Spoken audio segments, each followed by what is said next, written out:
एक मुलाकात ऐसी शख्सियतों के साथ जिन्होंने दिया है अपने जीवन को एक नया मुकाम। रूबरू कराएंगे ऐसी कुछ हस्तियों के साथ एक खास शख्सियत के साथ मुलाकात। जयदेव पटेल के साथ नंबर 1 इंडिया न्यूज पर रात। नमस्कार दोस्तों, मैं जयदेव पटेल, आपका एक बार फिर स्वागत है एक खास शख्सियत के साथ मुलाकात प्रोग्राम में। आज हमारे साथ बेहद ही खास मेहमान है गोवा और अरुणाचल प्रदेश के पूर्व पुलिस महानिदेशक डीजीपी अमोद कंठ जी, आपका बहुत बहुत स्वागत है आज के हमारे प्रोग्राम में। धन्यवाद। अमोद कंठ जी, आपसे मेरा पहला सवाल है कि एक थोड़ा सा अजीब सा मामला नहीं है कि अनिल देशमुख भी गायब है, जो एक मामले में आरोपी हैं तो दूसरे में शिकायत करता है, और परमवीर सिंह भी है। लेकिन क्या परमवीर सिंह जिस तरह से अभी सर्विंग आईपीएस है, कैसे गायब हो सकते हैं, ऐसे देश छोड़कर जा सकते हैं? देखिए, ये तो वाकई बहुत ही अजीब है और अजीब होने के अलावा बहुत ही गलत है। और ये पूरे के पूरे आप समझिए कि जो पुलिस का तंत्र है या लॉ एंड ऑर्डर या लॉ एनफोर्समेंट एजेंसी का काम है या क्रिमिनल जस्टिस सिस्टम का जो एक प्रोसेस होता है, वो उन सभी के खिलाफ ये बातें जा रही है। और ये एक अजीब सा नेक्सस नजर आता है मुझे। पॉलिटिकल माफिया भी नजर आता है और पुलिस का जो एक रोल होना चाहिए वो रोल एकदम नहीं यहाँ नजर आ रहा है मुझे, जो सही रोल होना चाहिए। अब बैकग्राउंड ये है, आपको मालूम है बैकग्राउंड ये लगता है मुझे, जो मैंने न्यूज़पेपर से पढ़ा कि अनिल देशमुख के बारे में जो पहले पूर्व कमिश्नर थे, उन्होंने कुछ शिकायत की। उन्होंने कहा कि भाई अनिल देशमुख जो मिनिस्टर हैं, उन्होंने जो पुलिस ऑफिसर्स जो बहुत ही इनकाउंटर स्पेशलिस्ट किस्म के, जो बहुत ही एक अजीब सी एक एक्सप्रेशन है कि कोई आदमी इनकाउंटर स्पेशलिस्ट कैसे हो जाएगा। भाई आप इन्वेस्टिगेशन करते हैं, माफिया को कंट्रोल करते हैं, ऑर्गेनाइज क्राइम को तोड़ते हैं, इसका मतलब थोड़ी है कि आप जो है स्पेशलिस्ट बन जाए, उस टाइप के स्पेशलिस्ट। कानून की एक परंपरा होती है, एक सिस्टम होता है। तो अनिल देशमुख जो है ऐसे लोगों से मिल करके और पैसे अदाई कर रहे हैं। अनिल देशमुख बड़े पैमाने पे पैसा ले रहे थे। ये ऐसी शिकायत की कमिश्नर ऑफ पुलिस जो पहले थे उन्होंने। देखिए, पहली बात है कि अगर अनिल देशमुख ऐसा कर रहे थे तो आपने क्या किया भाई? अगर आपके लोग जो आपके मातहत है पुलिस ऑफिसर, उनको आपने परमिट किया, उनको आपने मौका दिया, उनको आपने रोका क्यों नहीं? आपने क्यों नहीं? अमोद कंठ जी, लेकिन वो छोटे मोटे सिपाही या पुलिस अफसर नहीं है, एक आईपीएस है, मुंबई पुलिस के कमिश्नर रह चुके हैं, और ऐसे कई मामलों को उन्होंने खुद डील भी किया होगा, तो वो भी जानते होंगे कि उनके लिए कानूनी रास्ते हैं जिनको अपनाकर इन सब मामलों से मुकाबला कर सकते थे। लेकिन अब जब ऐसा माना जा रहा है या फिर ऐसा शक किया जा रहा है कि वो बाहर चले गए होंगे या फिर नहीं रहे, तो ऐसे में क्या कानूनी कार्रवाई उनके खिलाफ हो सकती है? नहीं, ये तो स्पष्ट है कि कानूनी कार्रवाई उनके खिलाफ हो ही रही है। अगर किसी मजिस्ट्रेट ने या किसी जज ने अगर वारंट इशू कर दिया होगा, या सारी बात अब ये जुडिशियल प्रोसेस में आ चुकी है, पुलिस को इन्फॉर्म करना पड़ा, सीबीआई को इन्फॉर्म करना पड़ा, जो कंसर्न एजेंसीज है, तो स्पष्ट है कि कोई ना कोई एविडेंस होगा जिसके बिना पे इनको गिरफ्तार करने की बात हुई। तो ये तो है ही, इसमें तो मैं तो स्पष्ट कर दिया कि दोनों ही बहुत ही जिम्मेवार किस्म के लोग थे, एक मंत्री की हैसियत से, एक सीनियर पुलिस ऑफिसर की हैसियत से। इन दोनों के बारे में जो कार्रवाई हो रही है वो कार्रवाई सही होगी।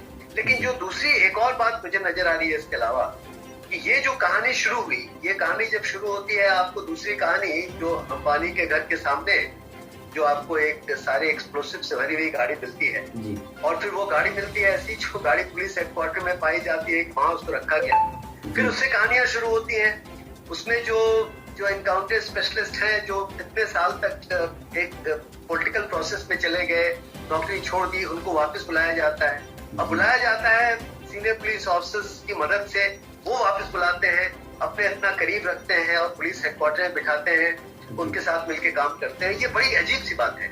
मैं जो व्यक्ति वहां पे अंबानी के घर के सामने तमाम एक्सप्लोसिव से भरा हुआ एक गाड़ी वहां खड़ा करता है, और वो गाड़ी जो है पुलिस हेडक्वार्टर में मिलती है, और गाड़ी रखने वाला जो आदमी है वो मित्र बनता है या मित्र पाया जाता है उसी व्यक्ति का जिस व्यक्ति को आप इन्वेस्टिगेशन देने कर रहे हैं। सैकड़ों इंस्पेक्टर्स होते हैं, सैकड़ों डीएसपीज होते हैं, आपने उसी व्यक्ति को कैसे चुना इन्वेस्टिगेशन करने के लिए, देने के लिए? तो ये सारी बात जो है किसी एक पुलिस फोर्स के लिए एक बड़ी अजीब सी बात है, जिसको मैं समझ ही नहीं पा रहा। अमोद कंठ जी, परमवीर सिंह नहीं मिल रहे, अनिल देशमुख भी नहीं मिल रहे, उनके खिलाफ भी कई मामले चल रहे हैं, बार बार ईडी उनको समन कर रही है, लेकिन उनके बारे में ये कयास नहीं आया कि वो देश छोड़कर चले गए।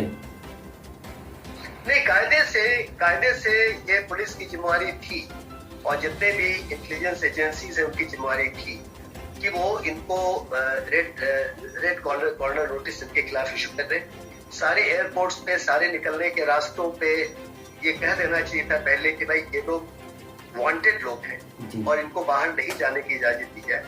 अगर वो हिंदुस्तान से बाहर निकल गए इस पीरियड में, इसके बावजूद कि ऐसे सीरियस क्राइम की इन्वेस्टिगेशन के बारे में हो रही थी, तो ये दूसरी नेग्लिजेंस है, ये भी बहुत गलत चीज है।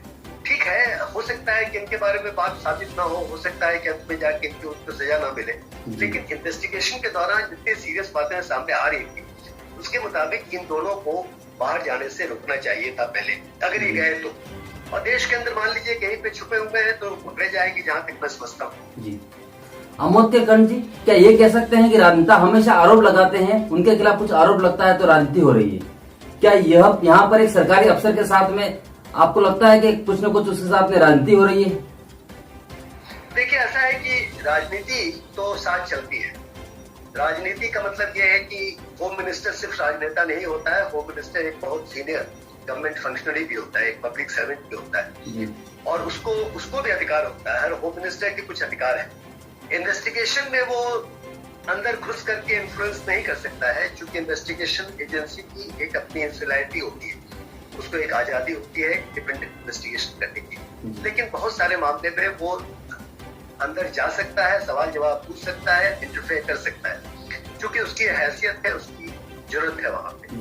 लेकिन पॉलिटिकल इंटरफेरेंस की बात जहां तक है, ऐसे सिचुएशन में जहां अपराध है, अपराध की बातें हो रही हैं, करप्शन की बातें हो रही हैं, पैसे उगाने की बात हो रही है, इनकाउंटर्स की बात हो रही है, ऐसे सिचुएशन में तो किसी भी पॉलिटिकल पर्सनैलिटी अगर ऐसी हो जो कि इन्फ्लुएंस करने की कोशिश कर रही है, तो पुलिस ऑफिसर उसको रोक सकता है। उसको नहीं रोकता है तो चला जाएगा, निकल जाएगा, दूसरे लोग आएंगे। भाई हम लोगों ने पूरे कैरियर में इन समस्याओं का हम लोगों ने सामना किया। मैंने जब नौकरी शुरू की और मैं पांडिचेरी में पोस्टेड था, कोई ऐसी बात हुई, चीफ मिनिस्टर ने मुझे कहा जाने के लिए मैं निकल गया। मैं गोवा में डीजीपी था, मेरे डिफरेंसेस हुए वहां के चीफ मिनिस्टर से, उन्होंने हमको निकलने कहा, मैं 6 महीने में निकल गया वहां से। मेरी पोस्टिंग अरुणाचल प्रदेश में थी, वहां के चीफ मिनिस्टर को लगा कि मेरी बात उसको स्वीकार्य नहीं है, कॉन्फ्लिक्ट हो गया, उसने कहा मैं निकल गया वहां से। तो मैं तो 3 बार निकल चुका हूँ। मुख्यमंत्री ने हर जगह मुझे निकलने का फैसला किया, लेकिन मैंने अपने काम को किया जो मुझे करना था, और मैं सही सलामत रहा पूरे सर्विस में। मेरा आउटस्टैंडिंग रिकॉर्ड था, मैं गैलेंट्री अवार्ड विनर हूँ, हर ढंग की बात मेरे साथ हुई। तो दोनों पक्ष की बात है। अगर आप कानून के मुताबिक काम करते हैं और कानून के मुताबिक काम करते हैं तो आप अपने आप को भी बचा सकते हैं। कानून एक बहुत बड़ा हथियार होगा, लेकिन इससे बड़ा एक ढाल होता है कानून, और एक ढाल के तौर पे आप कानून का इस्तेमाल कर सकते हैं। जो सही पुलिस ऑफिसर होता है, सही लॉ एनफोर्समेंट ऑफिसर होता है, उसको ढाल के समान इस्तेमाल कर सकता है। यही मैं कहना चाहूँगा। अमोद के कर्ण जी, आपसे हमारा एक आखिरी सवाल है कि कोई अधिकारी अपने आप को पाक साफ कैसे बता सकता है, जबकि वो उसी पद पर बैठे हुए उसी समय के भ्रष्टाचारों के दौरान अपने आप को बचाए और दूसरे पर आरोप लगाए कि ये सब गृह मंत्री के आदेश पर हो रहा था। वो सब भी जान रहे थे, तभी उनको आवाज उठानी चाहिए थी। आपको नहीं लगता? मैंने पहले ही इस बात को कह दिया कि आप अगर कहीं के कमिश्नर पुलिस है या डीजी पुलिस है, और अगर मान लीजिए आपके नॉलेज में बात आती है कि आपके मार्फत किसी पॉलिटिशियन या किसी व्यक्ति के साथ, किसी के साथ मिल करके भ्रष्टाचार कर रहे हैं या उनके साथ मिल करके पैसे की उगाही कर रहे हैं, जो ऑर्गेनाइज्ड क्राइम होते हैं उसमें पैसे का लेन देन होता है, उसको प्रोटेक्शन मनी कहा जाता है। आप प्रोटेक्शन मनी जो पुलिस ऑफिसर्स बहुत बार लेते हैं या अथॉरिटीज लेते हैं, म्युनिसिपल बॉडीज भी लेती है, उसको उसके आधार पे अगर कोई पॉलिटिशियन ये पैसा आपसे मांग रहा हो और आपको पता है कि आपके मुलाजिम आपके मार्फत ये काम कर रहे हैं, तो देयर इज नो क्वेश्चन कि आप उसको सपोर्ट करेंगे, आप उसको एकदम हटा सकते हैं अपनी जगह से। और अगर मान लीजिए कि आप हटाते हैं और आपको मजबूर किया जाता है, तो आप सामने आए, खड़े हो जाए। भाई आपको तो कानून के मुताबिक काम करना है ना, आपका काम ही है कि आप लॉ को इम्प्लीमेंट करें। भारतवर्ष में रूल ऑफ लॉ है, उसके सभी माध्यम हैं, चाहे वो पॉलिटिशियन हो, चाहे वो पुलिस ऑफिसर हो, चाहे वो नेता हो, चाहे वो होम मिनिस्टर। तो सीधी सी बात यही है, आप उसको अगर उसमें कंसेशन देते हैं, उससे कॉम्प्रोमाइज करते हैं, तो आप भी उतने ही करप्ट हैं जितना कोई और होता। जी, अमोद के कर्ण जी, आपने समय दिया उसके लिए आपका बहुत बहुत धन्यवाद।